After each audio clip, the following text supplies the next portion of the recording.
we go. You know, I had to laugh a couple of times while I was putting this message together. I was remembering back 38 years ago. 38 years ago was when my wife and I first came into God's church. We had just been baptized during the fall holy days at that time in 1986. And we went through Pentecost, we went through trumpets, and then we came to atonement. And I asked my wife just this last week, and she agreed this was the first time, that was the first time she or I had ever fasted in her life. We didn't know what fasting was. You know, we knew what the definition was. Yeah, you don't eat, you don't drink, you starve yourself for a time, and that's fasting, right? Interesting. Well, and it kind of thought about the Day of Atonement. This is God's way of getting us to fast at least one time during the year. And, since then, I've learned a few lessons. So today is a day of fasting. So what's the difference between today, the Day of Atonement, and any other fast we might be involved in? Now based on my count, there's 3 specific fasts listed in the Bible. Now, there's the Day of Atonement, which is a commanded fast, as we all know. Now, I don't know about you, but I know for myself, we couldn't come up with a number, but my wife and I, we've fasted for the church. The church has asked us to fast periodically for things that we're praying for. We want answers for prayers. So we fast as a group, as a church, as a community. And then there's those personal fasts you and I have with God. And they're the ones that, between exactly that, you and God, me and God. No one else need know. And there's some big differences in all 3 types of fasting. Now, what is fasting? So if you want to know what something is, where do you go? Wikipedia, of course. Fasting, okay, this is from Wikipedia. Fasting is primarily an act of willing abstinence or reduction from certain or all food, drink, or both for a period of time. An absolute fast is normally defined as abstinence from all food and liquid for a defined period, usually a 24-hour period, or a number of days. Now, I don't know about you, but that definition of fasting falls way short. Where in that definition did it mention God? Nowhere. This is the world's idea of fasting. And brethren, as God's people, fasting teaches all of us many lessons. But we can also see God's hand at work whenever we fast with the right heart, whenever we are doing it the proper way. And God shows us clearly in the Bible that there's a right way and a wrong way to fast. We see fasting listed throughout the Bible. Good forms of fasting and not so good forms of fasting. Fasting for, look at me, sackcloth and ashes, sitting on the street corners, praying and chanting and knowing that people are looking at you.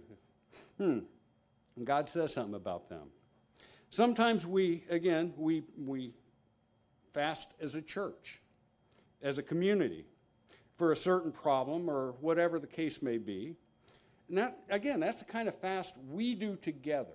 It's not necessarily a private fast. Now, is it a commanded fast? No, it's not.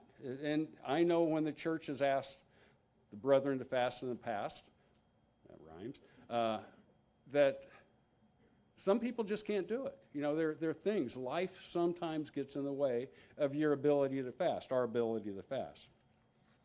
Today, brethren, we're going to see what the Bible says about fasting, how we should conduct ourselves when we do fast. We're also going to see the differences between that personal fast, that collective fast, and today, God's feast. God's feast, God's Day of Atonement that He set aside for us. Today is about self-control. It's about discipline. It takes discipline to say no to your body. It really does. I know I'm not the only one standing up here. Oh, I'm the only one standing up here. You guys are sitting there listening to your bellies roll. At least mine was a minute ago. Yeah, my lips are kind of dry. You know, it's about self-control. But you know, one of the other things, even today is a commanded fast. It's voluntary. It's voluntary. You and I volunteered for this. We agreed to this, right? When we said yes, when we became baptized members into the church of God, we agreed to follow God's commandments and his holy days. We know clearly what God's holy days are. As a matter of fact, let's turn over, I've already turned there, to Leviticus, and we're going to spend a little bit of time here. Leviticus 23. Leviticus 23, and we're going to start in verse 1. Leviticus 23 and verse 1. Okay, I thought I was there a couple pages off. Leviticus 23 and verse 1. And the Lord spoke to Moses, saying, Speak to the children of Israel, and say to them, The feasts of the Lord, which you shall proclaim to be a holy convocation. That's what we're doing here. We're having a holy convocation. We're joining together as God's people. That's what it's about. The feasts of the Lord, which you shall proclaim to be holy convocations. Now listen to this. These are my feasts. Not the Jewish feasts, not the Old Testament feasts. These are God's feasts. And we all know that the regular Sabbath, now this is a Sabbath day, but this is a very high Sabbath. This falls on a holy day. Now let's drop down to verse 26 because we're going to zero in on the Day of Atonement. Verse 26. And the Lord spoke to Moses, saying, Also the 10th day of this 7th month shall be the Day of Atonement. It shall be a holy convocation for you. You shall afflict your souls and offer an offering made by fire to the Lord. Now, we're going to take up an offering later, but we're afflicting our souls. We are joining together as members of God's family today. We're doing what God commanded us to do. Now, in verse 28, And you shall do no work on that same day, for it is the Day of Atonement, to make atonement for you before the Lord your God. We're not done yet. Verse 29. For any person who is not afflicted in his soul on that same day shall be cut off from his people. In verse 30. And any person who does any work on that same day, that person I will destroy from among his people. Think about that. How important is the Day of Atonement to God? I mean, he warns us right there many times, several times. This is what you're going to do. This is how you observe this day. Verse 31, you shall do no manner of work. None. Nothing. I know for my wife and I, we didn't even make our bed this morning. And kind of telling on my wife a little bit, but we don't do any form of work, nothing servile whatsoever. You shall do no manner of work, for it shall be a statute forever throughout your generations in all of your dwellings. It shall be a Sabbath of solemn rest, and you shall afflict your souls. On the 9th day of the month at evening, from evening to evening, you shall celebrate. Now we're just not here joining together. We're afflicting our souls, and we're celebrating doing that. We're celebrating this Sabbath. It's God's Sabbath. Sabbath he set aside for all of us. Now, I've noticed I've got quite a few pages of notes here, and I'm not going to be reading all of them. But I do actually want to do one thing. I want to refer to one of the church booklets. Let's see if I've got it here. God's Holy Day Plan. Because God's Holy Day Plan, and it's funny, a long time ago when I first started speaking, John Elliott was my mentor. He said, if you can't come up with anything to speak on, look at the church literature and see what it says. Wow, what a concept. So I find that they can actually say things a lot clearer than I can. So let me go ahead and read this. And this is from God's Holy Day Plan. And it's, how do we keep this day as a church, as an organization? What do we do on this day? Now notice specific instructions on how and when we are to keep this day, this festival. Also the 10th day of the 7th month, and we just read that in Leviticus 23:27, says, how do you afflict your soul? How do you afflict? What does that mean? What does afflict mean? Well, afflict comes from the Hebrew ana, A-N-A-H, right? That word means to be afflicted, be bowed down, be humbled, or to be meek. Now, Vine's complete expository dictionary of the Old Testament words, to be humbled, to be humbled, to be afflicted. The same word is used in connection with fasting in Psalms 35:13 and Isaiah 58:3 and Isaiah 58:5. Also in Ezra, and we're going to read that here in a few minutes, in Ezra 8:21. Fasting means to abstain from all food or drink. Wait a minute. Okay, so now we're starting to get into a much better definition of what fasting is. We're reading it right here. Fasting expresses our humble desire on this day to grow closer to God. The Day of Atonement represents a coming time of reconciliation when Satan banished and the world having been devastated by the horrific events leading up to this time, a humbled and repentant humanity will at last be reconciled to God. Now, listen to this, and this is why I chose this particular area.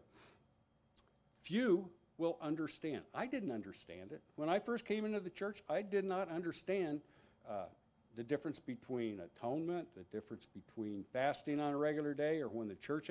What is the difference? And what is the reason for fasting? Why do we do it? Huh? Excuse me.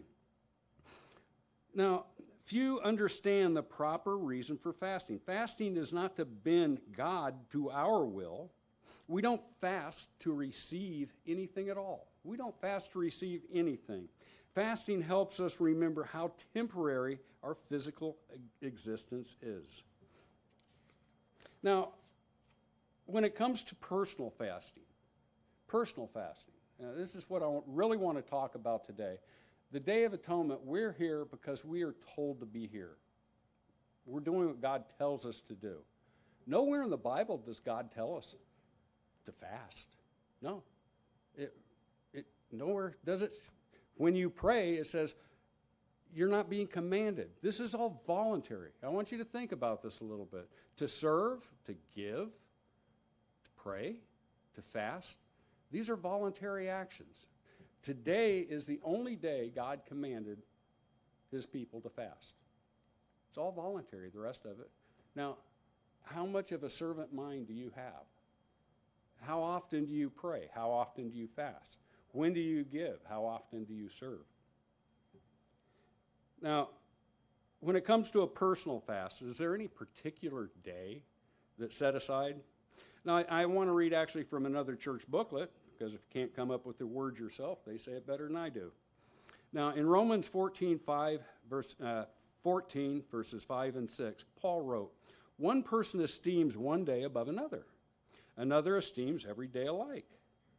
Let each be fully convinced in his own mind. He who observes the day observes it to the Lord, and he who does not observe the day, to the Lord he does not observe it." Now, a lot of people think this is talking about the Sabbath. Which day do we worship, Saturday or Sunday? This is where they argue it. It's not what it's talking about.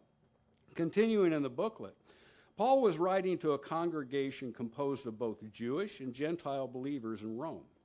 You can find that in Romans 1, verse 13, and Romans 2, verse 17. Eating and fasting practices that were not clearly addressed in the scriptures had become a point of contention. And for me, it was kind of confusing when I read the scriptures regarding fasting. I didn't really understand what it meant. And the same thing was true from a long time ago. Now, listen to this. The Talmud records that many Jews of that time fasted on Mondays and Thursdays. Mondays and Thursdays. Twice a week.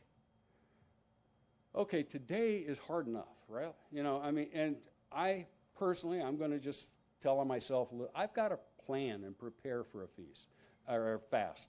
It's not one of those things I do spontaneously. Yeah, I just think I'm going to go ahead and fast. No, I plan for it. What particular day and what am I going to be doing that day? Because I know I'm going to be a little worn out. What day do I do it? When the day is right. Now, the Talmud records that many Jews of that time fasted Mondays and Thursdays. They also had other traditional fast days.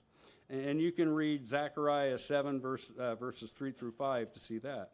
Since some of the Jewish Christians in Rome self-righteously criticized others, perhaps they had become like the Pharisees who boasted, I fast twice a week. Wow, I'll tell you right now, brethren, if the church required us to fast twice a week, I think I would be speaking to a bunch of chairs out there right now. I don't think anybody's going to stick around for that, do you? So, possibly members of the church at Rome were trying to enforce fasting on particular days on other Christians, there, prompting Paul's pointed question, who are you to judge another's servant? Paul appeared to be setting the record straight, emphasizing that fasting is a voluntary exercise of worship, not limited to a particular day. Therefore, one person's fasting on a particular day when another person's eating does not make him more or less righteous. Think about that. And it's been a contention throughout the ages. When do you fast? How often do you fast? Oh, you don't fast? This is not required. This is something when we fast. Now, we're going to get into something else here in just a moment, but I want to read actually another article. Oops. And this is just a quick paragraph. This is from the Bible.org. Bible.org. Fasting is feasting. Fasting, like prayer and giving, is a legitimate spiritual discipline to be practiced in private between a Christian and the Lord. How often we practice it is not prescribed. How often we do it is not prescribed. Now, if you want to really get God's attention, we fast. We fast. Think about that. And there's things we shouldn't do when we do fast. Now,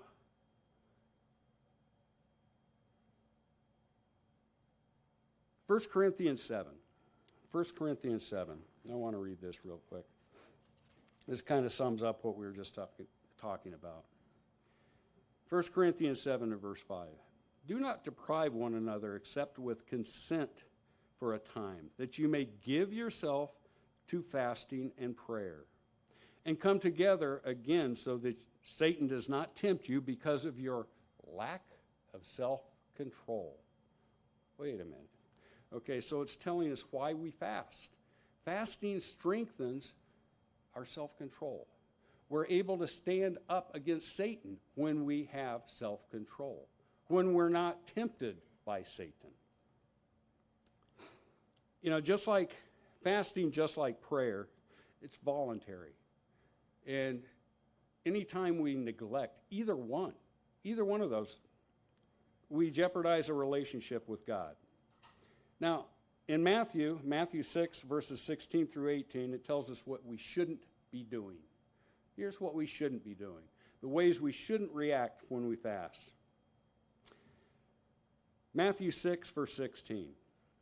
Moreover, when you fast, do not be like the hypocrites with a sad countenance, for they disfigure their faces that they may appear to men to be fasting. Assuredly, I say to you, they have their reward. Wow. Never do that. Verse 18, so that you do not appear, go back up one more time. But verse 17, but when you fast, anoint your head and wash your face, so that you do not appear to be fasting, but to your Father who is in the secret place, and your Father who sees in secret will reward you openly. This is talking about not the Day of Atonement. It's talking about that personal fast. It's talking about when we go and say, God, I need your help. And we're not asking for anything. We're just looking for God to show us that he is there. That's really it.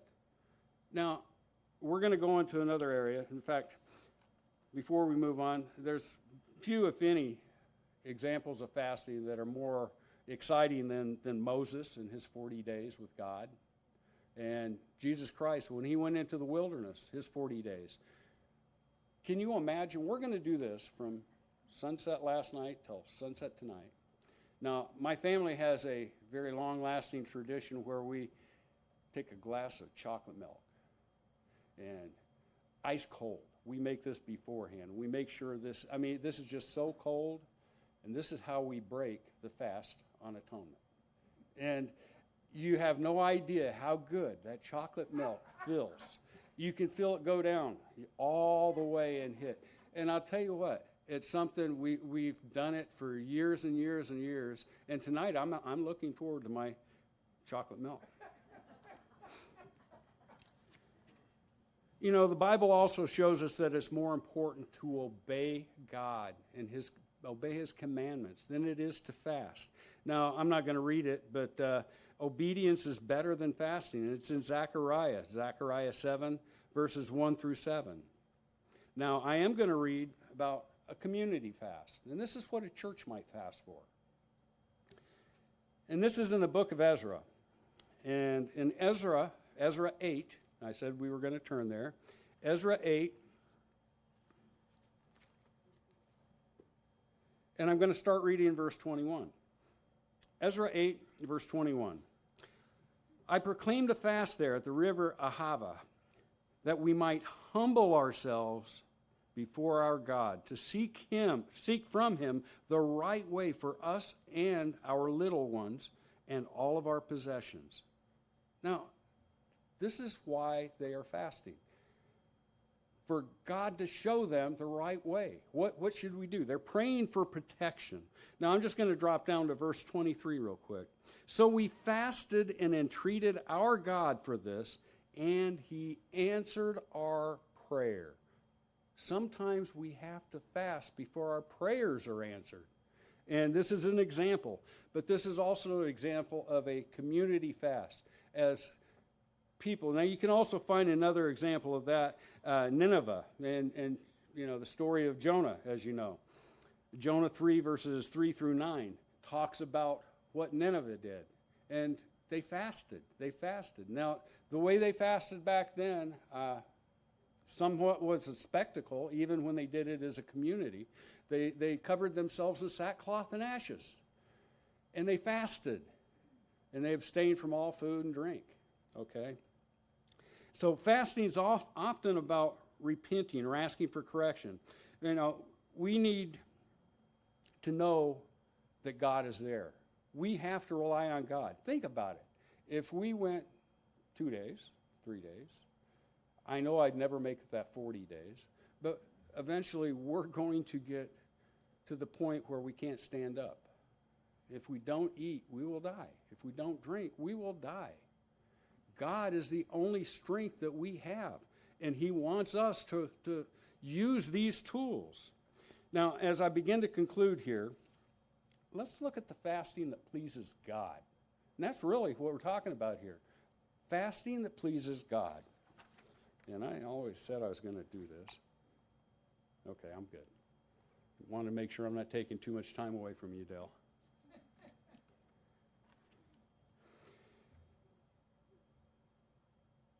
Now, you can read Zechariah 7, verses 5 through 10, but we're not going to do that. We're going to go over to Isaiah 58.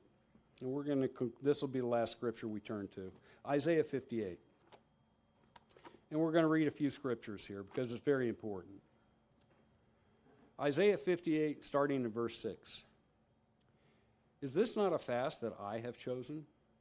To loose the bonds of the wicked, to undo the heavy burdens, to let the oppressed go free, and to break every yoke? Is it not to share your bread with the hungry, and that you bring to your house the poor who are cast out? When you see the naked, that you cover him, and not hide yourself from your own flesh. Verse 8, and any time it starts with the word then or therefore, I always take notice. I always take notice because verse 8 says, "Then your light shall break forth like the morning. Your healing shall spring forth speedily, and your righteousness shall go before you.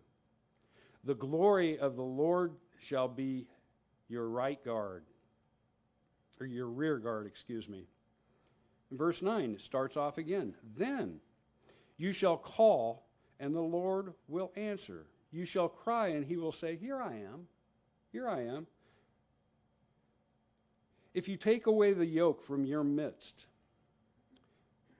the pointing of fingers and speaking wickedness, if you extend your soul to the hungry and satisfy the afflicted soul, then your light shall dawn in the darkness, and your darkness shall be as noonday." How does that happen, brethren? It's a result of doing God's will, to living by his commandments, by fasting regularly, not just, on the Day of Atonement. Hopefully this isn't the only day this year everyone out here has fasted. I won't say how many times I fasted this year, but I can assure you this wasn't the only day. I know I need to do it more. I need to pray more. I need to give more. I need to serve more. So as we conclude, let's go ahead and review the differences between the Day of Atonement and any other fast we might do. Number one, the Day of Atonement is a feast day that is set aside by God. Number two, the Day of Atonement is a collective fast that we all of us participate in. I know you're fasting. I know you're fasting. I know everyone out there is fasting. You know I'm fasting. The Day of Atonement is a set period of time from sunset to sunset on a specific day. The Day of Atonement pictures our high priest, Jesus Christ, making atonement for the sins of all mankind. Wow, there's examples in this day. The Day of Atonement points to the time when Satan the devil will be bound for 1,000 years. Now, I don't know about you, but I'm really looking forward to that time. The Day of Atonement, on the Day of Atonement, we draw closer to God. And we picture the reconciliation. We just sang a hymn talking about the reconciliation between God the Father and all of us, the whole world. That's what I'm looking forward to. And most importantly, the Day of Atonement is a statute forever throughout your generations, in all your dwellings. So let's look forward to the time, brethren, when we don't need to fast, when we're spirit beings in the millennium. And we've got the feast that we're looking forward to here in just a few days. I don't know about you. I'm a little nervous about it, a little excited about it, but it's an opportunity to practice what we've learned all year long, to be God's people, to be humble, to be meek, to be that polite person when no one else is. You know, this is who we're supposed to be, brethren. So let's continue to work towards that goal, to be part of the family of God.